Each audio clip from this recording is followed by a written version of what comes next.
She's raising his brother's son alone. He shows up to take the child. What he doesn't know, his brother's dying wish was to keep him away. What she doesn't know, she's the only person who's ever made him want to stay. The town of Weybourne woke early on the 14th of October, as market towns do, with the smell of mud and livestock and bread from the baker on Cloth Street, and had no particular reason to expect a duke. He arrived at 8:30 on a grey horse, attended by a single manservant, which was either admirable restraint or a deliberate understatement, the kind a man employs when he wishes to appear unimpressed before he has confirmed there is anything worth impressing. The horse was excellent. The man's coat was plain and very well cut. The inn on Market Square had one decent room, and he took it without inquiring after the price, which told the innkeeper everything he needed to know and which the innkeeper's wife relayed to 4 separate households before 10 o'clock. Julian Vane, 6th Duke of Carmoor and Baron Stern, had not been to Weybourne before. He had not needed to be. Weybourne was the sort of place one passed through on the way to somewhere else, a town of solicitors and drapers and a lending library with ambitions above its collection, and it had nothing to recommend it, except that his brother's widow lived here, in a townhouse on Parade Street, raising his brother's son in provincial obscurity. Ned was Julian's heir presumptive. He was 4 years old and had, to Julian's knowledge, never been north of Wiltshire. Julian had Sylvia's letters, brief, correct, and entirely uninformative. Ned is well, we are comfortable. I hope Carmoor is in good order, as though he were a distant relation to be managed with a quarterly note, as though she were not in possession of the only person who stood between the Vane title and a succession crisis. He did not send a card ahead. He rode to Parade Street, handed his horse to a boy outside a chandler's shop and knocked. The housekeeper who answered was a woman of approximately 60, with the expression of someone who had been expecting this visit and had decided views about it. She took his card, read it, and told him Mrs. Vane was not at home. "Her light is in the window," Julian said. The housekeeper looked at him with the patience of someone who had learned long ago that the correct response to a duke is a mild stare. "If your grace would care to wait in the sitting-room." He waited 8 minutes. He counted them against the mantel clock, the good piece French, older than the marriage, and inspected the room. Small, well kept, a child's wooden block under the settle, books stacked beside the armchair rather than shelved, which meant they were being read. Cut chrysanthemums in a blue vase, 3 days old, not yet discarded. He heard her on the stairs before he saw her. She was not hurrying. Sylvia Vane came through the door with the calm of someone who had decided exactly how this morning would go. She was younger than he had pictured. 25, he knew, but she wore it without consciousness. Dark hair, pale skin, a dress that was perfectly appropriate and perfectly plain. Her eyes met his and held no apprehension, no deference, no calculation. She looked at him the way one looks at a problem one has been expecting. "Your Grace," she said, "I would have offered you better welcome had you written first." "I prefer directness," he said. "So I observe." She moved to the table by the window and poured herself tea from a pot already there. "May I offer you some?" "No." She sat. She did not gesture him into a chair. He sat anyway, because remaining standing would have been theatrical. "I am here about Ned," he said. "I supposed you might be." She stirred her tea and set down the spoon. "He is 4, in excellent health, and presently in the garden terrorizing the cat. Is there a specific aspect of his welfare you wish to address?" "His welfare is precisely the point. He is my heir presumptive, the heir to this dukedom and the Stern title, should I die without legitimate issue. He has no connection to the estate or its tenants, no preparation for the position he may one day hold, no male guidance whatsoever. This is not a welfare I find adequate." "I see." She lifted her cup. "And what would you propose instead?" He told her. He had prepared this as one prepares a legal argument, organized, complete, anticipating objection. Ned would come to Carmoor, a tutor within the year. Introduction to the estate gradually and properly. Sylvia would be consulted on matters of education. She would be welcome to visit. Sylvia listened without moving. When he finished, she said, "No." Julian waited for more. There was no more. "I beg your pardon?" he said. "No." She set down her cup. "Ned is 4. He has recently lost his father. He lives in a home where he is known and loved, and I will not remove him from it because you have decided his current arrangements are insufficient." A pause. "With respect." "The respect is noted, as is the refusal. I am the boy's nearest male relation and the head of this family." "You are his uncle." Sylvia said. "His father's will appointed me his guardian. I have the document if you wish to see it." "I have seen the document." "Then you know that Robert's testamentary appointment cannot be set aside without evidence of moral failing or criminal conduct on my part. I am afraid I have none to offer you." She said this without sarcasm, simply as information. "If you wish to challenge the will, you may petition the Court of Chancery. Your solicitor will advise you on your prospects." Julian looked at her. He had expected many things from this conversation. He had not expected to be quietly shown the limits of his own legal position before the tea had gone cold. "You have already taken counsel," he said. "When Robert died," she said, "I thought it prudent." The room was quiet. Outside, the cat made its views known. "My concern," he said with deliberate care, "is not the legal document. My concern is that Ned is my heir presumptive, and if I were to die tomorrow, he would inherit everything, the dukedom, the Stern title, 2,000 acres in Dorset, having never set foot on any of it. He does not know the land, he does not know the tenants, he does not know me. That is not adequate preparation for the position he may hold." Something shifted in her expression. Not agreement, but the recognition that he had said something worth hearing. "I am not opposed to Ned knowing you," she said, more carefully. "I am opposed to Ned being removed from his home at 4 years old. Those are different objections." "Yes," she said, "they are." The door opened. A small boy in a blue coat came through it at speed, skidded on the rug, recovered with the ease of long practice, and stopped when he saw Julian. His eyes, pale brown, wide-set, unmistakably Robert's, went directly to the stranger. He had a wooden horse in his hand, small, rough-cut, clearly made by someone with a penknife and patience rather than any professional skill. The ears were uneven. The tail was a knot of actual string. Ned considered Julian for a long moment. Then he crossed the room and held out the horse. Julian looked at the horse. He looked at the child. He did not take it. Ned waited, then lowered the horse without visible offense and turned to his mother. "The cat went under the gate. Mrs. Hooper says it isn't coming back." "I think it will," Sylvia said. "This is your Uncle Julian. Can you say good morning?"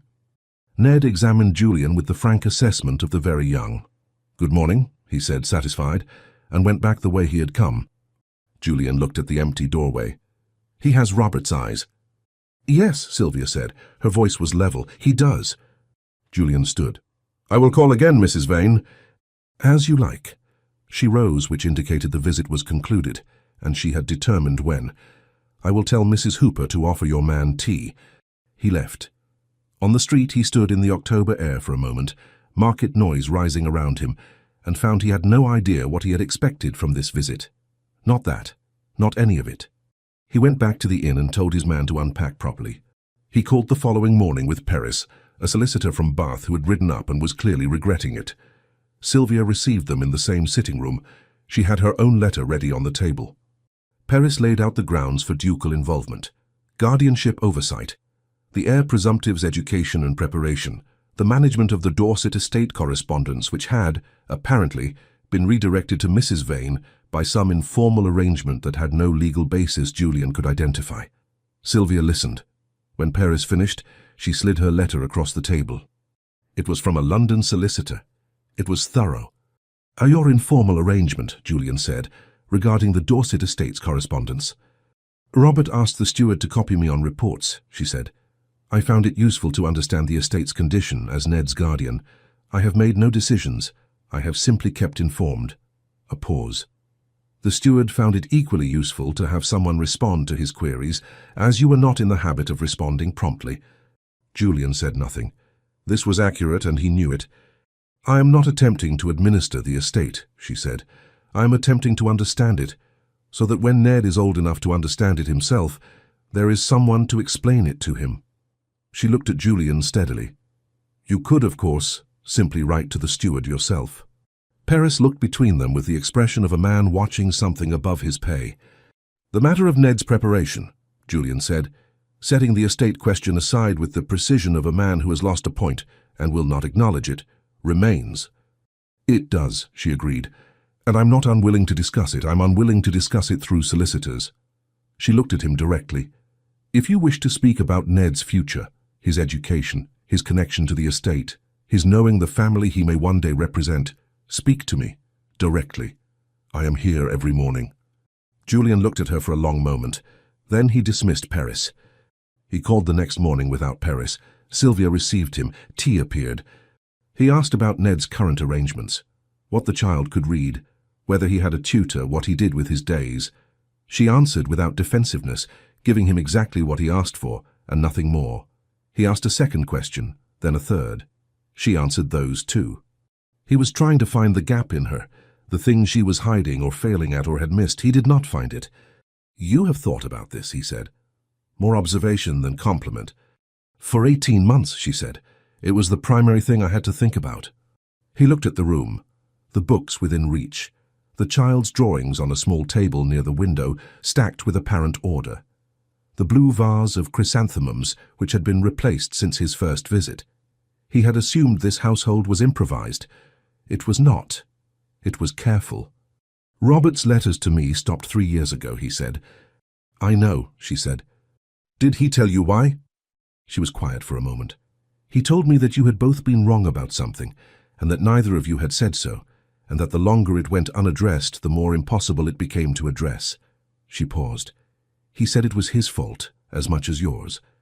It was, Julian said, which was more than he had said about it to anyone. She looked at him with something that was not sympathy. She was not a woman given to sympathy as a performance, but was clear and considered. He thought you would come eventually, she said. He was not wrong. Julian looked at the fire. He should have written. Yes, she said simply, without softening it. He stayed another half hour and learned nothing against her, and went back to the inn. Market day in Weybourne was a Thursday, and on the third Thursday of Julian's stay, he made the mistake of being on Cloth Street at 10:30.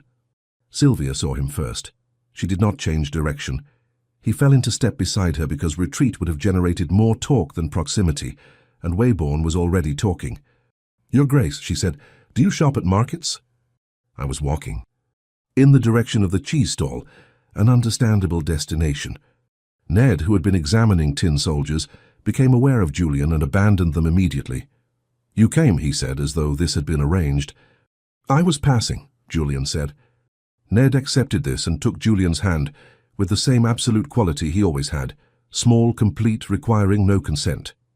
They processed through the market in this configuration, Sylvia on Julian's left, Ned on his right, Mrs. Hooper behind, and Julian had the distinct sensation of having arrived somewhere he had not planned to be.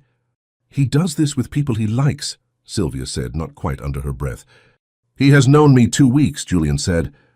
He liked you at the introduction. I couldn't tell you why. She paused at a stall of preserves and examined a jar of quince. You didn't take the horse. Julian looked at her. When? The first morning he offered you bramble. You didn't take it. He offers it to strangers? He has never offered it to anyone. She set down the quince. Bramble was his father's. He doesn't share it. Julian had no answer. Sylvia did not require one. At the end of Cloth Street, Ned produced bramble from his coat pocket. He had had it all along and held it up. This is bramble, he said formally. He likes apples. Do you have an apple? I don't, Julian said. Ned was untroubled. Tomorrow you could bring one. Ned, Sylvia said. He could, Ned said reasonably and pocketed bramble. Julian looked at Sylvia. She was looking at the street ahead, but something at the corner of her mouth was not quite becoming a smile. Shall I bring an apple? Julian said. I leave that to your Grace's discretion, she said, and walked on. He brought an apple the following morning. Ned presented bramble for the transaction, explained the horse's dietary preferences at length, and ate the apple himself on Bramble's behalf. Julian sat in the armchair by the fire and watched this ceremony with the feeling of a man who has wandered considerably from where he intended to be and has not, precisely minded. Sylvia, from the settee, watched both of them with the expression she wore when she was thinking something she had not decided to say. The letter arrived on a Wednesday, 3 weeks into Julian's stay. It was from Graves, his London solicitor, and its contents were straightforward and unwelcome. Philip Forsyth, Sylvia's second cousin, a fact Julian had not previously had cause to consider, had filed a petition in Chancery regarding Ned's guardianship. Graves was candid about its merits, thin, he wrote, and without strong precedent. Heir maternal second cousin had essentially no standing to challenge a testamentary appointment, particularly with the paternal uncle, the head of the boy's own family, already present and engaged. The petition would almost certainly be dismissed, but it would take time and create disruption. More pressingly, Forsyth had apparently been making inquiries about the Dorset estate with at least one local solicitor, which suggested his interest was not purely in the child's welfare. Julian went to Parade Street at 11. Sylvia was at her writing desk. She looked up with the expression that had become familiar, not unwelcoming but prepared. She had learned in 3 weeks not to be entirely off guard. He told her about Forsyth. He watched her face as he laid it out. "Philip," she said, not surprised, something more like the confirmation of a suspicion. "You expected this?" "He visited in the spring. He was very attentive to Ned and very interested in the Dorset acreage." She set down her pen. "I did not think he would act on it." Julian looked at her. "The petition will not succeed. Graves is clear on that, but it will be disruptive, and if Forsyth has a solicitor examining the estate—" "He wants to be named co-guardian," Sylvia said. "Not for Ned, for access to the correspondence." "Yes," Julian said. "That is my reading also." "Then we should be in agreement before the Chancery Examiner asks." She folded her hands. "You and I, the boy's mother, and the head of his paternal family." She looked at him directly. "Whatever our private disagreements, Forsyth should not benefit from them." Julian held her gaze. "That is exactly my proposal." "I know," she said. "Sit down. We had better go through Robert's papers." He sat. She moved to the shelf for a box of correspondence. They worked side by side in the afternoon light, her handwriting and his on the same sheet, her hand once reaching across him for a document he was still reading, a half-apologized movement that he answered by giving her room. The fire was low. Mrs. Hooper brought tea without being asked. Julian had not been this comfortable in months. He did not examine this closely. There was, Julian discovered, a further complication he had not anticipated. Graves raised it in a second letter the following week, with the careful neutrality of a solicitor conveying information of some delicacy. The matter was this. Julian was 32 years old, unmarried and in good health. Ned's position as heir presumptive was real, but not guaranteed.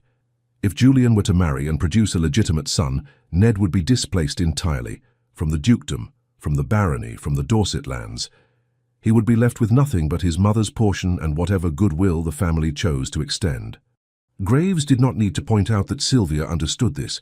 She was an intelligent woman, with a capable solicitor of her own. She had always known that Ned's prospects depended not on legal right, but on the goodwill of the man she was currently fighting. Julian sat with this for some time. He went to Parade Street that afternoon. Sylvia was in the sitting room. He closed the door, which he had not done before, and sat in the chair opposite. "You know," he said without preamble, "that if I marry, Ned loses everything." "Yes," she said evenly. "You have always known it." "From the day Robert died," she said. "My solicitor was not subtle about it."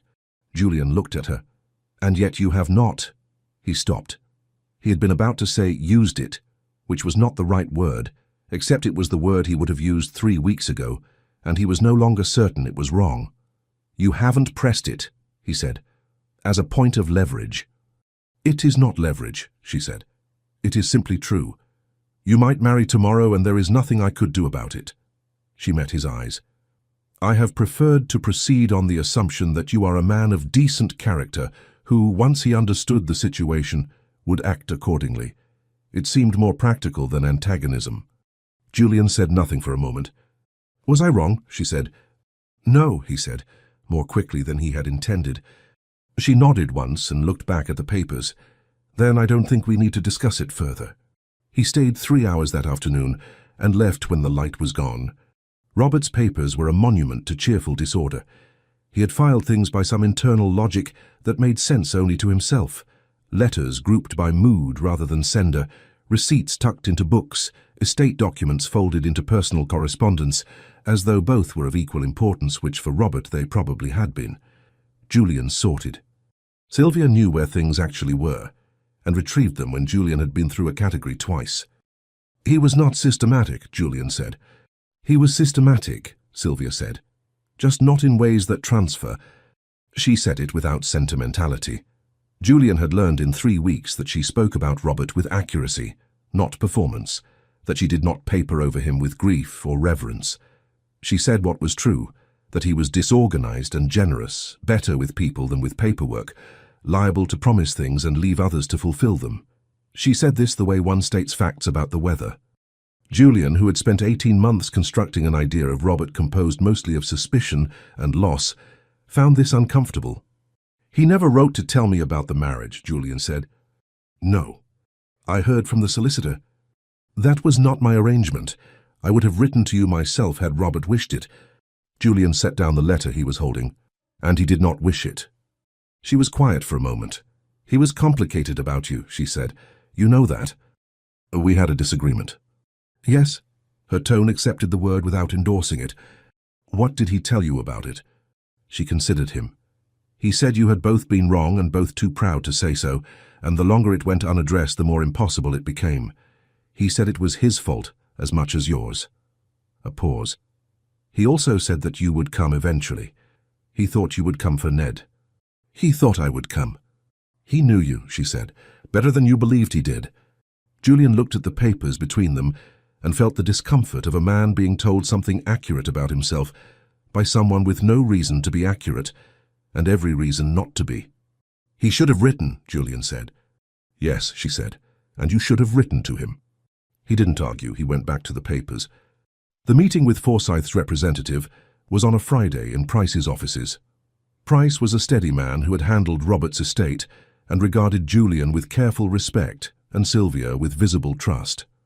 Forsyth's man was from London, sharper than Price, and arrived with the air of someone who had come a long way and intended to make it worthwhile. He was polite to Julian, and barely civil to Sylvia, which Julian noted. The petition was laid out. Forsyth's claim was precisely what Graves had described: co-guardianship, framed as additional provision for the child's interests, with language that implied Sylvia's management was adequate but incomplete. There was nothing in it that bore legal examination, but it was legible enough as an argument that dismissing it required the effort of addressing it. Julian addressed it. When the representative pushed on questions of Ned's education and estate preparation, Julian deferred to Sylvia, turned to her, let her answer, did not speak over her when she corrected a misapprehension. The second time he did this, Forsyth's man paused. He had arrived expecting opposition between a duke and a widow. He had found something different, and he knew what it meant. He left without having achieved anything. Outside, Price allowed himself a small, satisfied expression. Julian and Sylvia walked half a block before she said, "You deferred to me." "You were correct." "You knew I was correct before the meeting." "Yes." She glanced at him. "Thank you." "It was practical," he said. "It was also something else," she said without pressing it, and turned toward Parade Street. The evenings were the thing Julian had not anticipated. He had imagined Weybourne as a surgical exercise. He had not imagined that October would become November, and the nights would close in early, and the inn's parlour would be inadequate, and Sylvia's sitting room would have a fire that was always well maintained. He had not imagined that the conversation would not end when the legal matter was set aside. They talked about Robert some evenings, not at length but in pieces, a detail here, a story there, and the picture that emerged was more complete than either had been carrying alone. "He didn't tell me he was ill," Julian said one evening without preamble. Sylvia set down her letter. "He didn't want you to come for that reason." "He didn't want me to come at all." She didn't deny it. "He was afraid you would arrive intending to put things right, and he would die before either of you managed to say anything that mattered."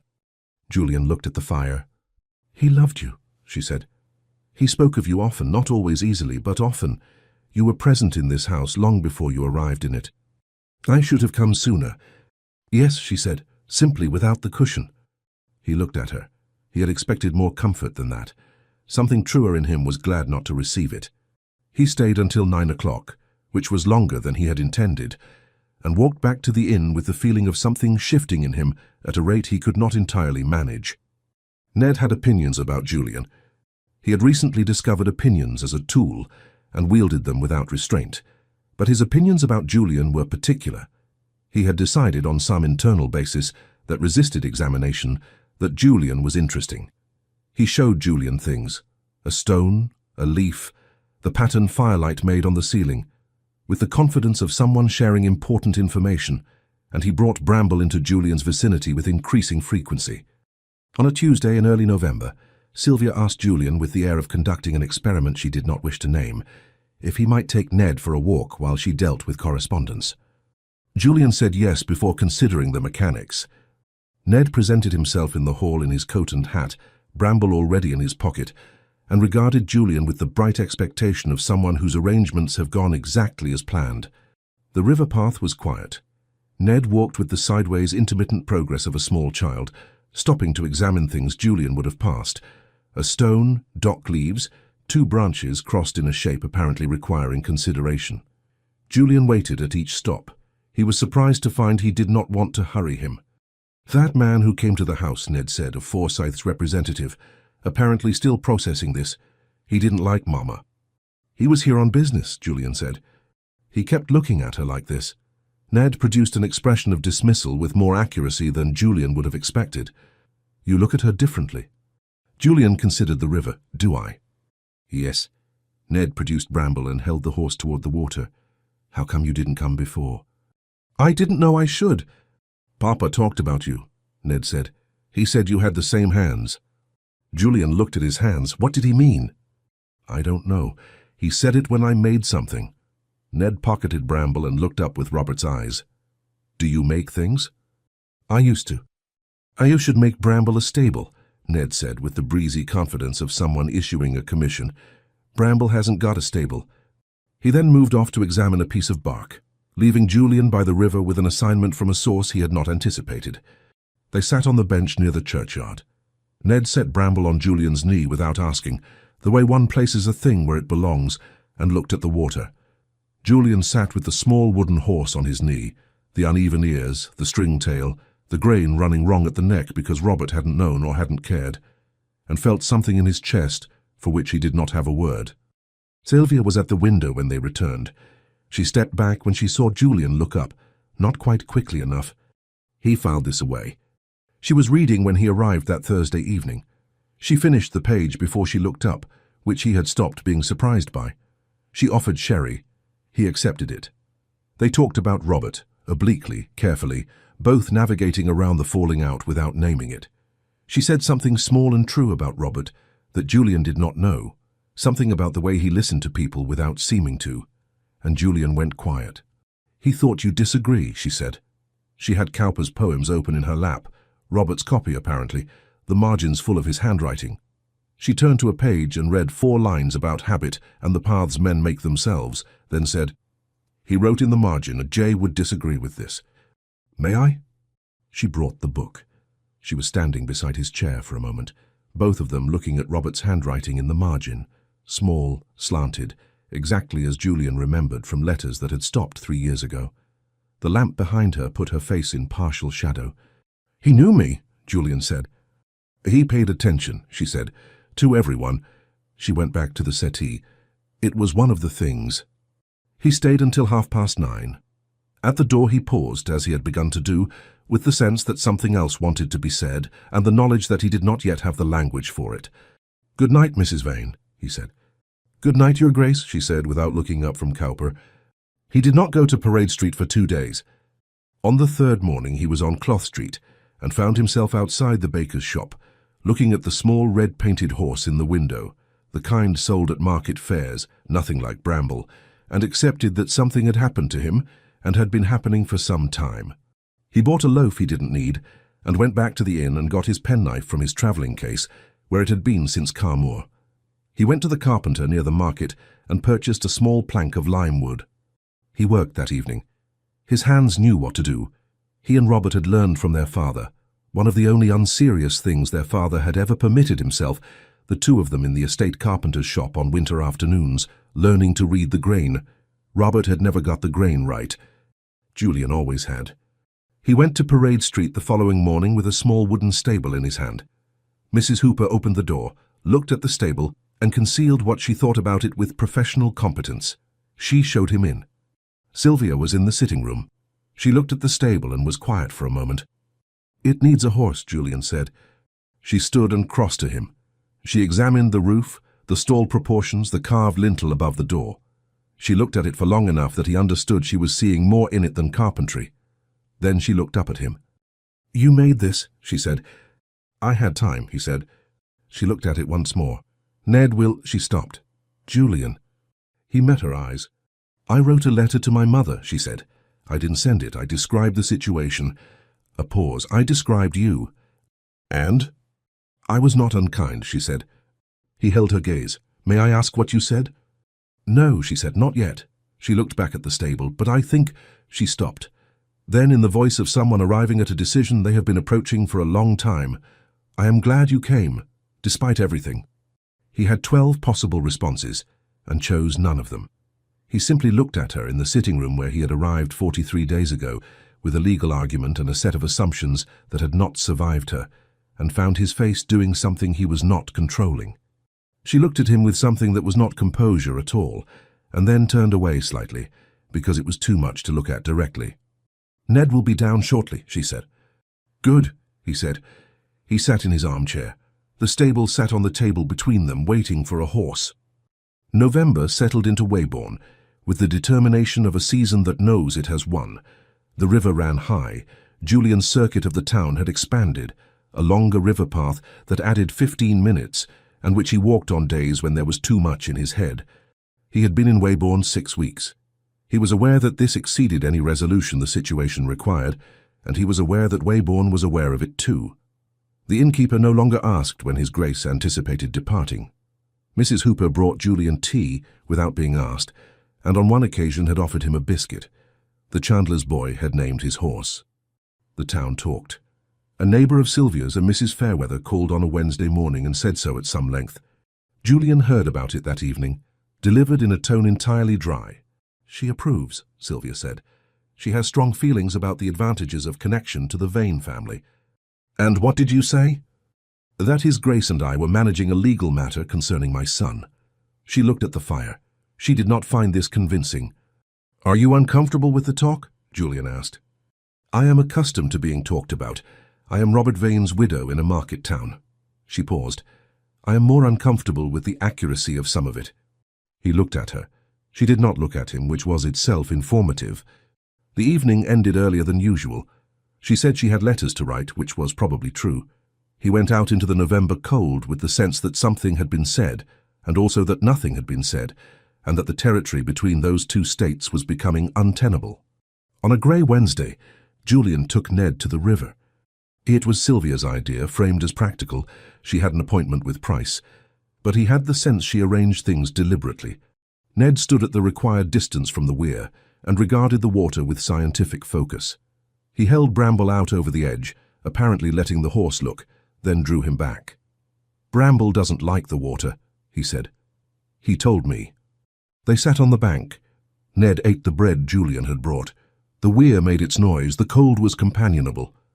Do you live at a big house? Ned asked. Yes, Carmore, it has its own river. Does it have a cat? Stable cats, they're not for holding. Ned considered this. Papa said you had a big house. He said it was very serious. He squinted. What does that mean for a house? Julian thought about Carmore. The closed rooms, the gallery that echoed, the dining room that had not seated a full table since his father's time. It means, he said, that it has forgotten how to be comfortable. Ned nodded. He set Bramble on Julian's knee, the same gesture, the same certainty of placement, and leaned against Julian's arm, looking at the water. Julian looked down at the small wooden horse, the wrong grain at the neck, the stringtail, Robert's hands doing it imperfectly and not caring. Your face is doing that thing, Ned said. What thing? The waiting thing. Ned looked up at him. Like it's waiting for something bad. Is something bad going to happen? No, Julian said. And then, because it was true, not anymore, I think. Ned nodded and ate the apple without further concern. Sylvia was not in the sitting room when they returned.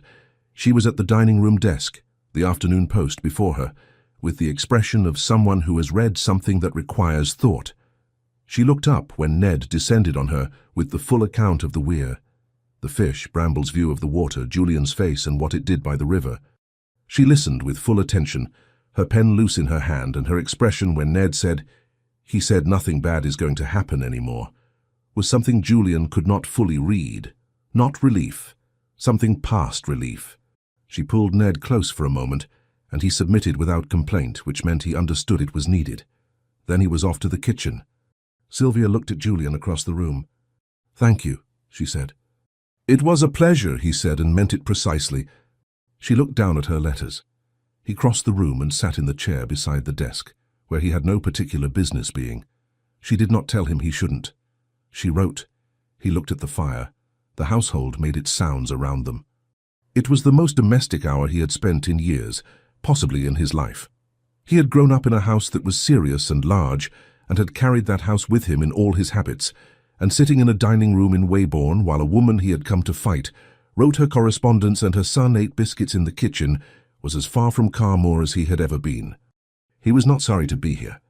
"You have been in Weybourne 6 weeks," Sylvia said without looking up. "Yes." "The legal matter is, practically speaking, resolved." "Practically," he agreed. She set down her pen. She looked at him with a different quality of direct, the look of someone holding something they are afraid to set down. "What happens when it is fully resolved?" she said. "When Forsyth retreats? When there is no more business?" "I don't know," he said, honest and therefore unusual. She nodded. She picked up her pen. She went back to the letter, and Julian sat in the chair beside her desk, and neither of them said anything else, and neither of them pretended it was about the legal matter. He stayed that evening until the fire was low. The conversation moved from practical things to other things, her opinion on Pope, his counter-argument, 20 minutes of the most pleasantly combative exchange he had enjoyed since university. Neither of them conceded the Pope question. Both of them were slightly enjoying themselves. When the clock read 9:15, and neither of them had moved, he looked at her.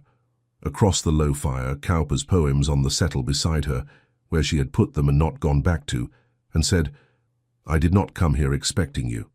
She was quiet for a moment. "No, I know. I came expecting someone easier to dismiss." "I know that too." "I find I cannot," he said. "I have tried in various ways. I cannot." The fire crackled. He stood. He crossed the room. He stopped in front of her. She looked up at him with the composure that had become, over 6 weeks, the thing he understood was the bravest part of her, built to survive things, and now costing her something different. He was close enough. The moment was entirely present. He stepped back. "Not yet," he said, not only to her. At the threshold, "Good night, Sylvia." "Good night," she said.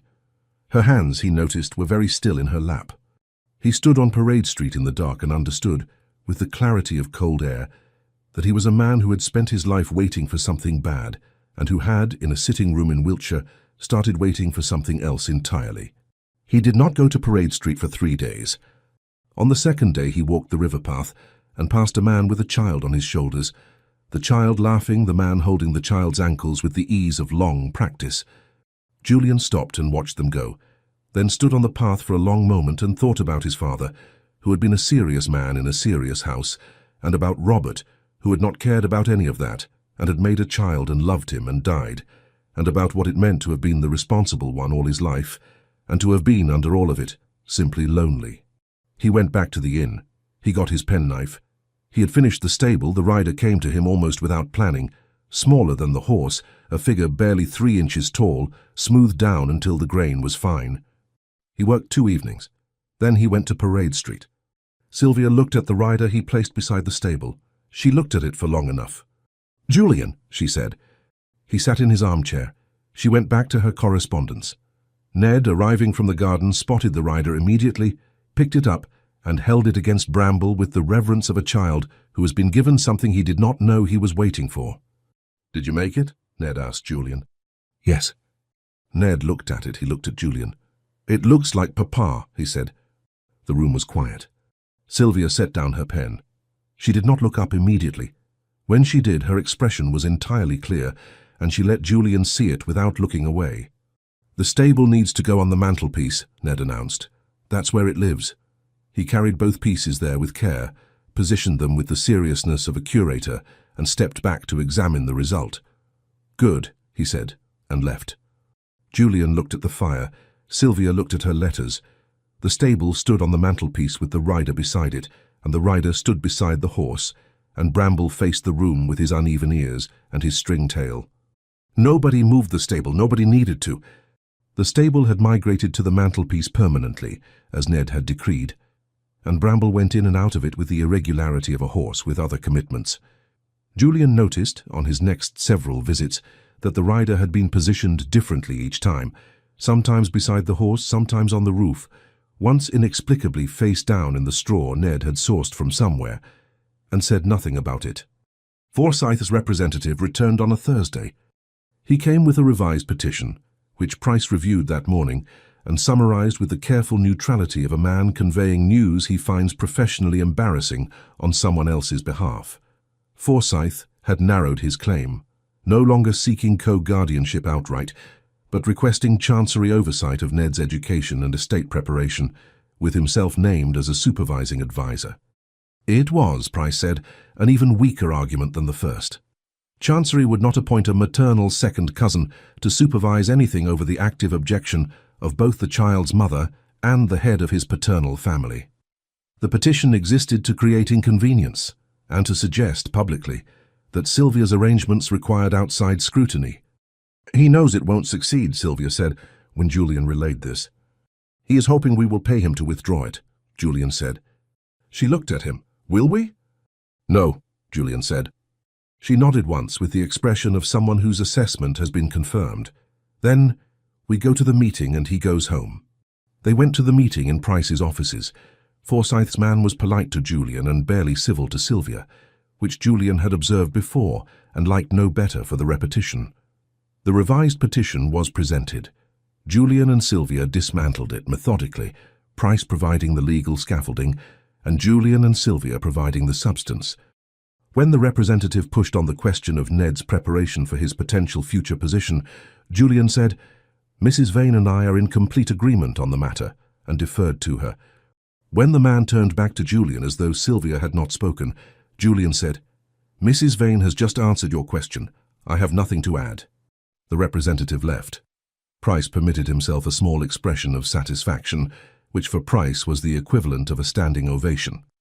Outside on the street, Sylvia walked beside Julian in the November cold, half a block. Then, "You did that again?" "It seemed warranted," Julian said. "It was." She glanced at him. "Thank you." "Don't thank me for basic courtesy," he said. "All right," she said. "Then I'll thank you for making it look effortless." The corner of her mouth moved. It clearly wasn't. He looked at her. "It has become easier," he said, which was more than he had intended to say, and she heard the rest of it and did not comment, which was one of the things about her he had stopped being surprised by. They walked back to Parade Street. Mrs. Hooper had tea ready. Ned had constructed something on the sitting-room floor, involving every wooden block in the house, and was unwilling to explain its purpose. Julian sat in his armchair, and Sylvia sat on the settee, and they drank their tea and the afternoon went on around them, ordinary and specific, and Julian thought, "This."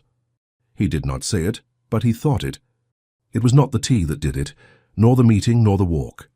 It was an hour later when the relief of the morning had settled and they were both less careful than usual, and Julian said something he had not planned to say. They were discussing Forsyth, his motives, his retreat, what the withdrawal of the petition would mean, and Julian said with the ease of a man who has been thinking something privately for too long, "He came because he thought you would be easily managed. A widow without male protection, a tenuous position, a child whose prospects depend on the goodwill of the family. It is the obvious avenue for someone who knows how to read a situation." He heard himself stop. Sylvia had set down her cup. She had folded her hands in her lap. She was looking at him with an expression he had not seen before, not anger, not hurt, but something quieter and more definitive. It was the face of someone who has been patient for a very long time and has, without announcement, simply stopped. She said nothing. Julian heard the sentence again.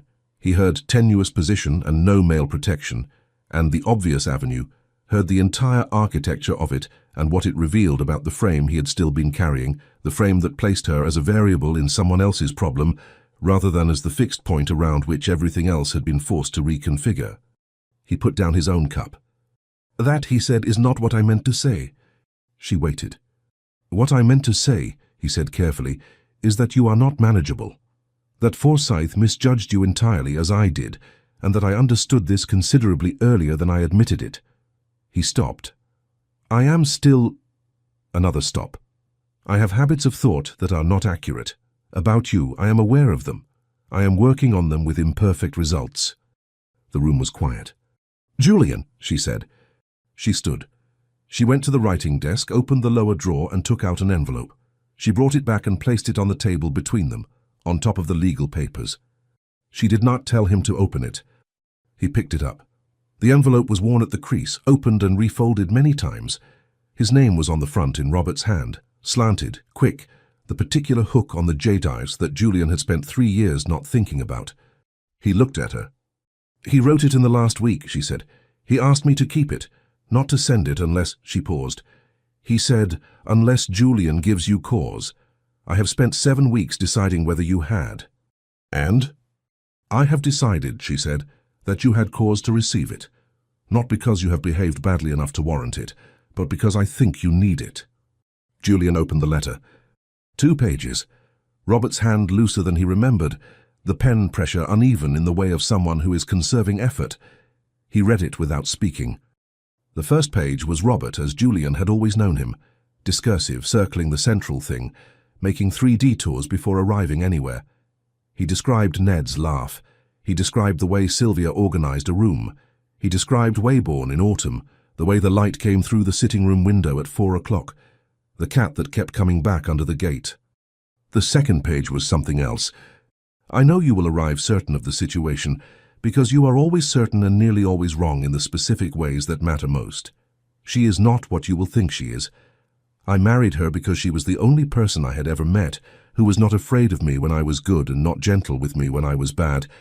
And I was bad about you, Julian, for 3 years, and she would not let me be comfortable in it. So I am writing this instead of having said it. Keep Ned away from you, not because I don't love you, because you don't know how to love anything back yet, and I don't want him to learn that watching you. I want him to learn it from her, but I think you might learn it from her too, if you stop performing long enough to let her show you. I should have written, I was waiting for you to write first, which you know is what I always said, and you know I was right about. We were both idiots. You were the more stubborn one. That is not a point of pride. Tell her I was right about the Pope." Julian sat with the letter for a long moment. The fire had burned lower without either of them noticing. "The Pope," he said. "We had an argument," Sylvia said. "He maintained he was right. He died before it was settled. He says here he was right." "He would," she said. "He was not." Julian folded the letter along its existing creases. He set it on the table. "He was right," Julian said, "about the other things." She was quiet. "I don't—" He stopped. He tried again. "I have spent 32 years not developing the language for this, and I need it now, and it is not there." "I know," Sylvia said. "That is not sufficient." "No," she agreed, "but it is a beginning." He looked at the letter. He looked at her. "He asked you to keep Ned from me." "Yes." "And I installed myself at the inn anyway." "You did," she said. "And you let me stay." "I could hardly throw out a duke. You could have made it considerably less tolerable." "Yes," she said, "I could have." She met his eyes without looking away. "I did not want to." He held her gaze. The room was very quiet. "Why?" he said. She looked at her hands, then at him. "Because Robert's letter told me you were certain of everything and actually certain of nothing, and I wanted to see what happened when you were wrong enough times." She paused. "And because Ned offered you bramble on the first morning, and you didn't take it, and yet you came back." He said nothing. His face was doing something he was not controlling. "You should keep the letter," she said. "He wrote it to you." "He left it with you," Julian said. "Keep it. It told me to listen to you. I should like the instruction to remain where it can be applied." She looked at him for a moment. Something in her expression was very clear and entirely unguarded, and then she composed it again, not to conceal it from him now, he understood, but from long habit. "All right," she said. He stood. At the door he turned back. She was at the settee, Robert's letter on the table beside her, one hand resting near it without touching it. "He was wrong about the Pope," Julian said. "Completely wrong," she said. "I intend to win that argument on his behalf," Julian said, at length over several evenings. She looked at him steadily. "I expect you'll try," she said. He went out. On Parade Street the cold hit him cleanly, and he walked without thinking and understood with the particular clarity that comes after long confusion that he was a man who had arrived in Waybourne to take something and had, through a process he had not designed and could not have predicted, been given something instead. 3 days. He sent a note on the first, brief, practical, asking whether Price needed anything further regarding the Forsyth matter. Sylvia's reply was equally brief and equally practical, which told him nothing except that she had replied promptly, which told him something. He worked on the second day. He went through the Carmore correspondence that had accumulated during his weeks in Weybourne and found his opinions about it had changed. The Eastern tenant's lease, the drainage, the question of the closed East Wing gallery. He wrote 3 letters with more warmth than was strictly necessary and posted them before he could revise them. On the third day he called on Price and asked him to draw up a document. Price listened to the specification. He asked 2 clarifying questions. His face remained professionally composed. Then, "You are quite certain, Your Grace?" "Quite certain," Julian said. Price wrote the document. Julian read it twice, signed it, and went to Parade Street. There was, however, one matter he had not yet addressed, and he had been avoiding it with the deliberate thoroughness of a man who knows he is avoiding something. The heir presumptive question. Graves had raised it weeks ago. Sylvia had addressed it herself in the conversation about Forsyth, with the composed directness she brought to everything difficult. If you marry and have sons, Ned loses everything.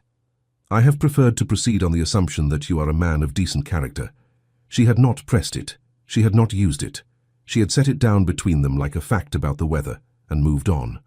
He had been thinking about it ever since. The document Price had drawn up addressed the guardianship. It formalized Sylvia's position, neutralized Forsyth permanently, made any future challenge substantially more difficult. But it did not address what happened to Ned if Julian married. If Julian had sons, if Ned, at some future point, found himself not heir presumptive but simply a nephew with no legal claim on anything at all. Julian had thought about this for 3 days, with the focus of a man who has been given a problem that has only one honest answer. He went to Parade Street. Sylvia was at the writing desk when Mrs. Hooper showed him in. Not the legal papers this time, but household accounts, the ordinary business of a well-run home. She set them aside without waiting for the end of a column. He noticed this. He set the document on the table. She read it thoroughly. She read the operative clause twice. She set it down. "You have withdrawn the guardianship claim entirely," she said. "Yes." "And Forsyth is addressed in the 3rd paragraph. Price believes it is definitive. I agree." She looked at the document, then at him. "Why?" He had the answer ready. "Because Robert appointed you, he was right to. And because I have been wrong about nearly everything since I arrived, and the things I have done that were wrong should be corrected where they can be corrected." She was quiet for a moment. "That is a very complete answer." "I had 3 days." She looked at the document once more, then set it down. "Julian." He met her eyes. "There is something else," she said, "not a question." "Yes," he said. He sat down, which he had not done yet. She waited. "If I marry," he said, "Ned loses his position. You know this." "I have known it from the beginning," she said. "I want to address it." She was very still. "How?" "My man of business is drawing up a separate settlement," Julian said. "Independent of the entail, independent of the succession, a provision for Ned that holds regardless of what happens to his position as my heir, whether I have sons or not, whether the title passes to him or away from him. It will not be what he might have inherited, but it will be sufficient, and it will be unconditional." Sylvia looked at him for a long moment. "You did not have to do that," she said. "I am aware," he said. "I am doing it because Ned is Robert's son and because you have spent 4 years protecting him without asking anyone for anything, and because—" He stopped. He had arrived at the edge of the speech again, the place where the language became inadequate, and he had promised himself he would not make a speech. "Because it is right," he said, "and because I want to." She was quiet for long enough that he began to wonder if he had misjudged something. Then she said, "The man I thought you were when you arrived would not have done this." "No," Julian said, "he would not have." "What changed him?" Julian looked at her. 7 weeks in this sitting room," he said, "and a letter, and a 4-year-old who put a wooden horse on my knee and left it there." Something broke open in her face. Not the composure held as it always did, but something behind it, something she had been holding at a careful distance for some time, and which had now moved closer than that. She stood, she crossed to him. "Julian," she said quietly. "Sylvia," he said. She was standing very close. He looked at her with the expression that Ned had been identifying for weeks, the one he had stopped trying to conceal. "What happens now?" she said. "I had hoped," he said, "to ask you something." "Then ask it." He had not planned a speech, and he did not make one. He looked at her directly, the way she had looked at him since the first morning, without performance, without cushion. "Marry me," he said. "Not for the settlement or for Ned's position or for any legal convenience, for—" He stopped. He thought of Robert's letter. "Stop performing." "I have been warm," he said, "in this room. That is not something I was before. I don't intend to go back to it." She held his gaze. "That is not a very romantic speech," she said. "I told you I would not make a speech." "You made half of one," she said. The corner of her mouth moved. "All right." He blinked. "That's all?" "You said no speeches. I am taking that instruction seriously." She looked at him with the clear, steady expression he had learned to read past the composure to find. "You have been making speeches at me for 7 weeks, Julian. I think we have both had enough of your speeches." He looked at her for a moment. He was aware of his face doing the thing, and he was aware that she could see it, and for once he did not adjust it. He kissed her. Brief, definitive. Nothing like the performances he had observed at other people's engagements, just proximity and the end of a very long pretense, his hand at her jaw, her hand against his chest, where it had gone without either of them arranging it.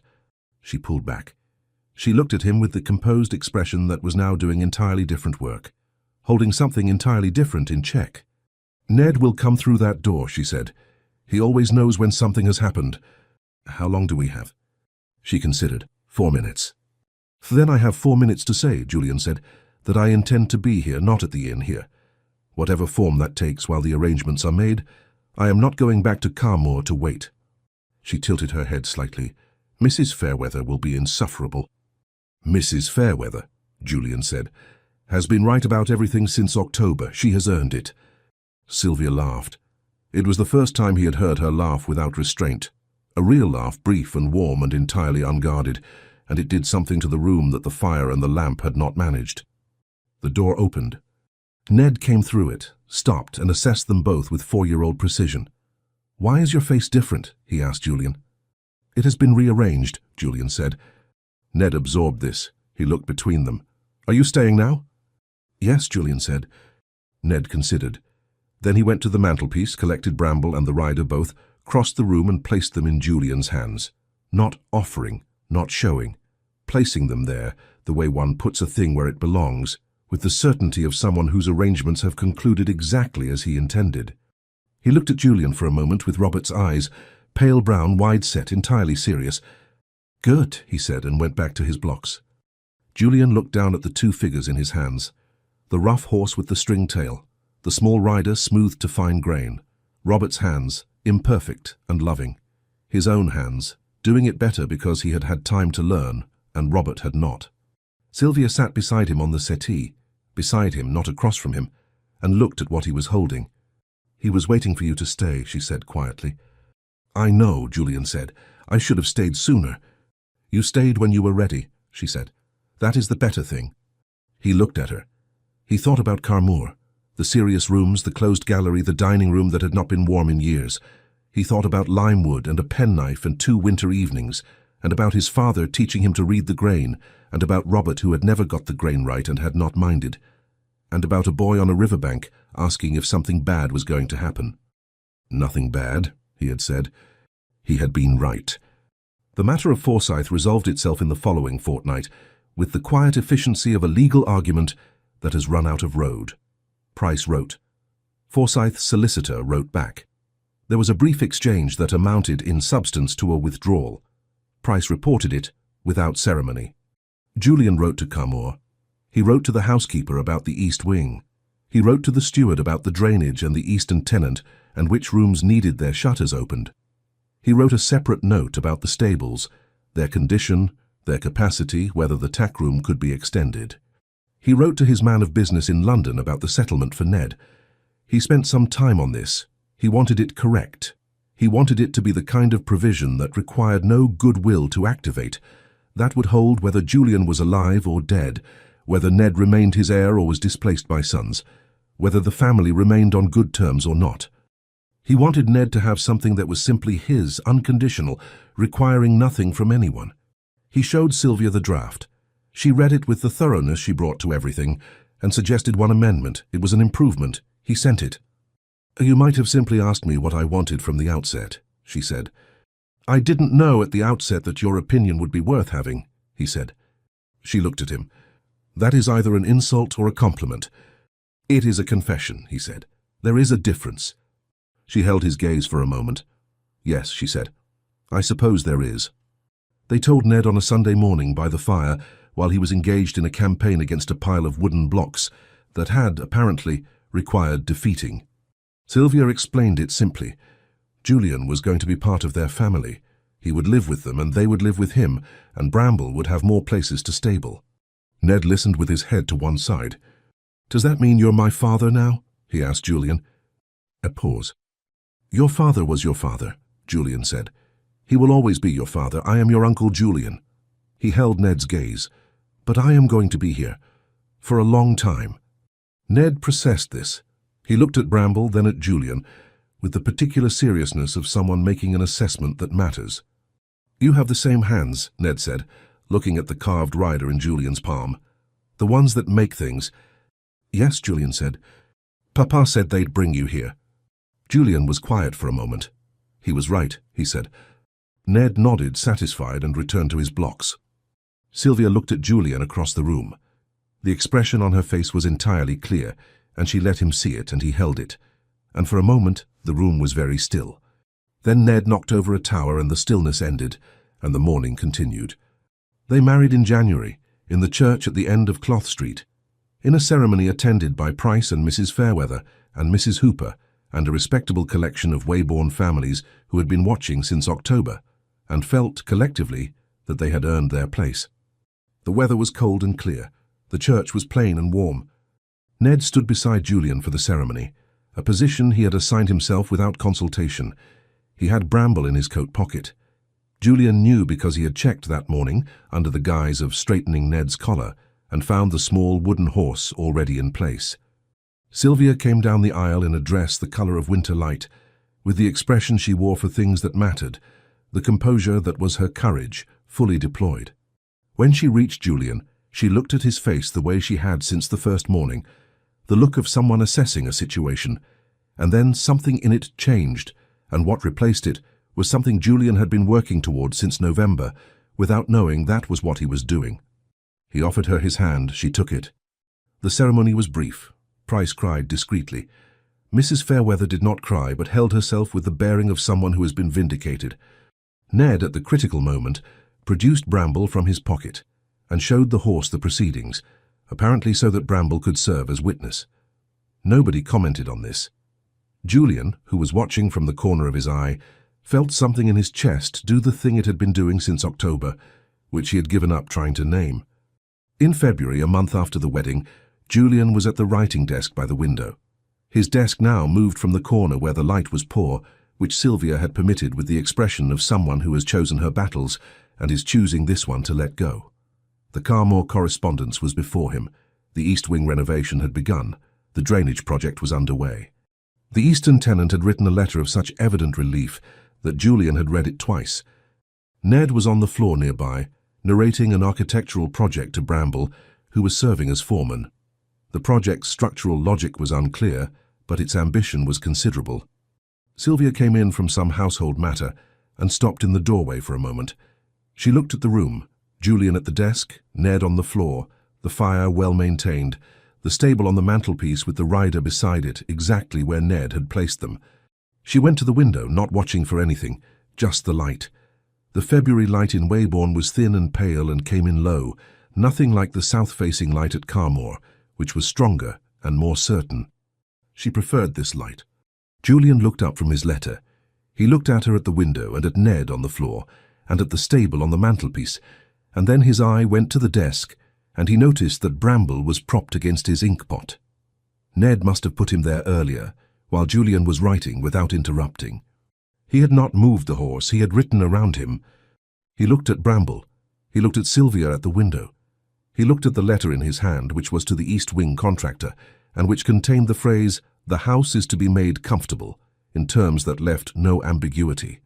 He dipped his pen and went back to the letter. Ned's narration continued. The architectural project progressed. Outside the window, the February light held, thin and white and entirely specific to Waybourne, and Sylvia stood in it without moving, her face turned slightly toward the room, toward the sounds of it, toward the ordinary and particular fact of it. She did not say anything. She did not need to. Don't forget to like and subscribe, or at least leave a comment if you enjoyed the story.